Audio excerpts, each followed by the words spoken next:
Aqlga sig'maydigan 3 oylik rezultatni orqamda turgan damashniy trenajyor orqali hozir sizlarga ko'rsatib beraman.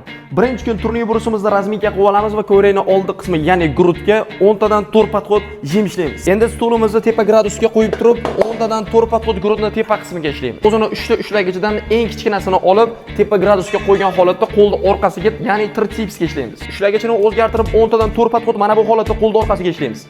Oxirida pressgacha birinchi kun tugadi.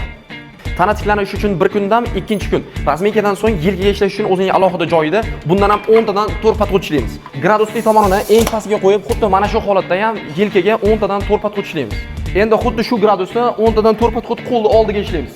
Grifga o'zingizga mos kilogramni qo'yib, 10 tadan 4 podxod bunda ham ishlab qo'yamiz. Oxirida yana pressgacha va ikkinchi kun tugadi.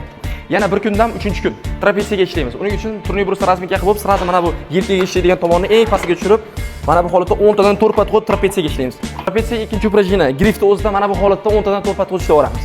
Endi qanotga xuddi mana bu holatda 10 tadan 4 podxod ishlaymiz. Qanotga ikkinchi upражнениemiz xuddi mana bu holatda 10 tadan 4 podxod.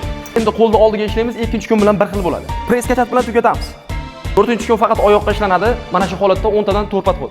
Upражнение stulimiz oyoq tomonida 10 tadan 4 podxod ishlaymiz. Nimaga aynan 3 oyda kachok bo'lasiz deb sizga garantiya beryapmiz. Professional dietologlar bilan maslahatlashib, to'g'ri ovqatlanish, dieta qilishni ro'yxatini tuzib chiqqanmiz. Agar ushbu trenajyorimizni xarid qiladigan bo'lsangiz, o'shani sizga tashlab beramiz. Narxiga keladigan bo'lsak 6 million 800, Qalqon Sport nomer 1.